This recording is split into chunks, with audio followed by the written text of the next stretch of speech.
J'ai fait du ski de fond au niveau presque professionnel jusqu'à 17 ans. Donc j'ai commencé, puis pour 3 ans, j'ai rien fait. Parce que je voulais danser, mais j'habitais dans un petit village où la danse était quelque chose seulement pour les femmes. Donc tu vois, c'est toujours l'histoire de Billy Elliot. Mais finalement, à 20 ans, je me suis déplacé à Bologne pour faire l'université. C'était une université théorique, pas pratique. Mais là, c'est le DAMS? oui, c'était le DAMS.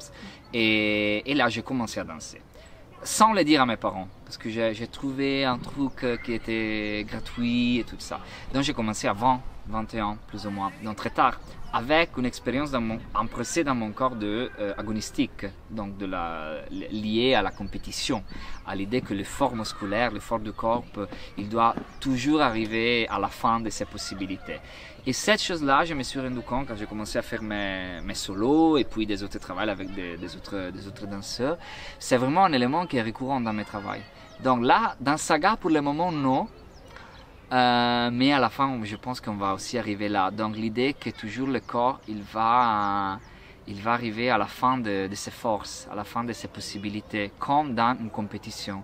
J'aime beaucoup l'idée que le spectateur de danse peut toujours témoigner une destruction aussi du corps, mais vrai. Donc c'est pas une représentation, parce que vraiment à la fin, le corps est vraiment, il a terminé toute la force à la fin de la pièce. Et ça passe beaucoup dans mes pièces. Pour nous, compagnie italienne, c'est pas habituel de travailler si longtemps. Donc habituellement la résidence c'est 1 semaine ou 2 semaines, et là c'est 3 semaines sans s'arrêter, sauf la dimanche pour se déplacer d'une partie à l'autre de l'Alsace, une région avec laquelle moi j'ai une relation particulière parce qu'une partie de ma famille italienne s'est déplacée en Alsace pendant les années 1940-1950, comme ça. Donc pour moi c'est aussi de revenir en Alsace depuis 20 ans. Je laisse l'espace et la ville qui nous accueille dialoguer de manière naturelle avec la création, avec le travail. À Buxwiller, c'était le premier village qui nous a accueillis. Et on avait un théâtre seulement pour nous. Il n'y avait personne dans le théâtre. C'est un très vieux théâtre qui a une histoire très longue à Buxwiller, parce que c'était un théâtre qui a été construit par volonté des habitants de Buxwiller. Et là, comme dans Saga, on travaille beaucoup sur l'histoire que chacun et chacune des danseurs porte avec lui dans la danse. Danser et créer dans un espace qui est si plein d'histoire, et l'histoire est vraiment impressée dans les objets, sur les plateaux, dans les bois et tout ça. Je pense qu'il a beaucoup donné à l'imagination du spectacle. Puis on est allé à Mulhouse, qui c'est un peu plus propre, comme on se disait hier. Et Mulhouse, c'est vraiment la ville où une partie de ma famille habitait. Dans un studio de la filature, un studio plutôt, on dirait, européen, donc un peu froid au niveau de l'architecture et tout ça. Mais ça nous a permis de nous concentrer avec une énergie, on dirait, moins fantasieuse. Come si dice? Moins fantaisiste, moins fantasiste, donc une énergie plus concentrée, plus scientifique, on dirait.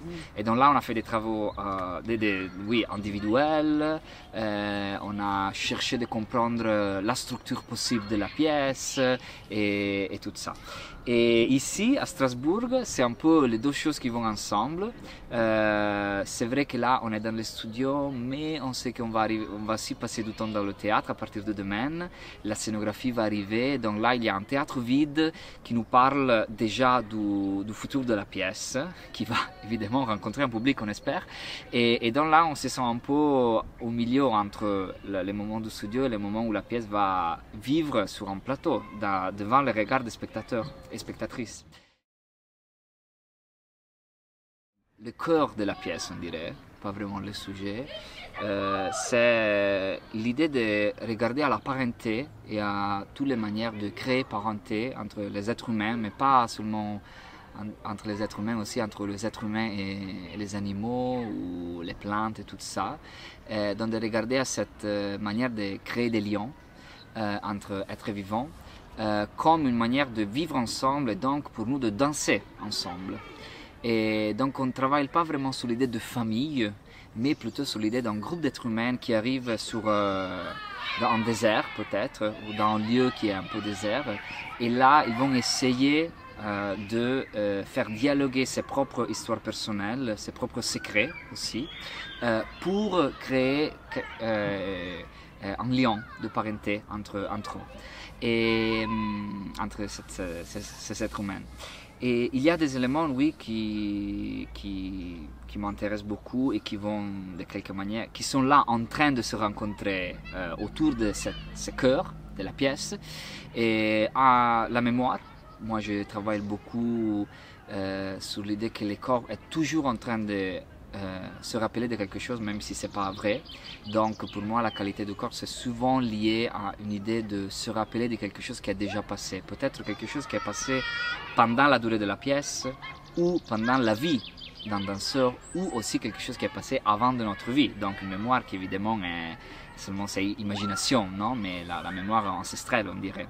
Et donc là, les corps qui se mouvent entre ces trois niveaux de mémoire, on dirait. Et la voix, qui est entrée dans mes travaux, dans mes œuvres depuis quelques années. Mais là, pour la première fois, on est en train de travailler sur l'idée d'un chant choral, parce que c'est la première fois que je peux travailler avec un ensemble de danseurs. Et un chant choral que je voudrais, là on est encore au début de la recherche pour la voix, mais que je voudrais, donc c'est une chanson qu'on a créée, on l'a écrite ensemble, donc avec l'idée que c'est une chanson qui parle de cette famille de danseurs qui s'est rencontrée pour la pièce, mais la chanson va toujours changer pendant la pièce et elle nous rappelle, à nous spectateurs, elle nous rappelle beaucoup de formes musicales. Donc il y a des fois qu'elle semble quelque chose une chanson, une vieille chanson, ou peut-être quelque chose de plus sacre. Elle va changer toujours le genre, on dirait. Et puis le troisième élément, on dirait plus ou moins, c'est l'idée que il y a toujours une combinaison entre des éléments très populaires, aussi de la culture populaire. Donc on est en train de créer des petites archives des choses que les danseurs ils vont sauver et de travailler avec ces éléments qui, il y a des fois, c'est très simple, vraiment, de chansons très pop, rock, ou de la publicité, avec des choses qui font part d'une culture un peu peut-être différente, et on va les mélanger ensemble aussi pour créer une partiture textuelle et musicale qui n'est pas là à présent, mais on est là dans la création, et qui va rappeler aux spectateurs que notre vie et notre mémoire en fait est composée par des choses qui ont des poids vraiment différents, mais à la fin les poids c'est le même pour tout, non? Donc tout ce que nous compose c'est important pour nous à la fin. C'est un artiste, Paola Villani, la scénographe que j'aime beaucoup. On avait collaboré plus ou moins parce qu'elle avait créé un objet pour une pièce que j'avais fait, mais on n'avait jamais créé ensemble un projet artistique, on dirait. Donc ça, c'est la première fois qu'on le fait. Et on a travaillé vraiment ensemble. Donc l'idée que j'ai parce que une autre chose qui pour moi c'est très important dans cette pièce et en général, c'est l'idée de travailler sur un temps et une durée du temps qui nous parle pas seulement du temps présent de la performance, mais qui nous rappelle à nos spectateurs aussi un temps, que c'est le temps du siècle, tu vois. Donc un temps plus grand. Et donc je lui donnais à Paola l'idée et l'inspiration de créer un objet pour la scène qui allait se détruire pendant la durée de la performance avec son propre temps. Donc l'idée c'était de créer quelque chose qui avait un processus de destruction, je dirais, oui, et donc qui nous parlait dans notre temps, d'un temps différent dans les temps, avec le temps des danseurs, le temps de la danse, on dirait. Et là on a commencé à travailler ensemble autour de cette idée et elle a développé l'idée. Donc nous on va travailler sur, on dirait, trois espaces. L'espace de la danse, qui c'est l'espace qui, avec des petits éléments scénographiques, vont nous rappeler quelque chose qui est quelque chose de, oui, d'un peu délabré, on dirait, peut-être quelques objets qui arrivent d'un palais, d'un passé un peu loin. Puis il y a le deuxième espace, c'est l'espace d'un énorme cadre, qui c'est en effet l'élément qui au début va être plein, mais à la fin de la performance il va être complètement détruit. Et au-delà du cadre, il y aura un troisième espace avec une scénographie qu'elle est en train de dessiner qui va dire au spectateur qu'il y a toujours un autre temps qui passe en même temps du temps de la performance. Donc je sais que c'est un peu difficile à expliquer, mais aussi parce que ça va être un peu une surprise pour le spectateur de comprendre ça. Mais l'idée c'est de, avec la performance et avec la danse aussi, l'espace va changer pour donner au spectateur l'idée qu'il y a toujours aussi une autre manière de regarder au temps, une autre manière de percevoir le temps. Donc c'est ça un peu l'idée qui moi et Paul on a développé ensemble. Et on va justement commencer à travailler ici à Strasbourg sur la scénographie demain. Au niveau sémantique, ce qui m'intéresse, c'est l'idée, comme je disais avant, de travailler sur des éléments populaires avec des éléments plus hauts, on dirait. Mais au niveau vraiment performatif, c'est toujours avec cette idée de faire quelque chose d'impossible. Parce que moi, je ne travaille jamais sur le mouvement qui va avec la voix. Donc, habituellement, je travaille séparément sur la voix, sur le mouvement. Et puis, il y a un moment dans la création où les deux choses commencent à aller ensemble. Et c'est toujours l'idée de créer des instructions impossibles à faire. Mais cette impossibilité toujours crée une friction, une électricité des corps qui c'est ce qui m'intéresse en fait.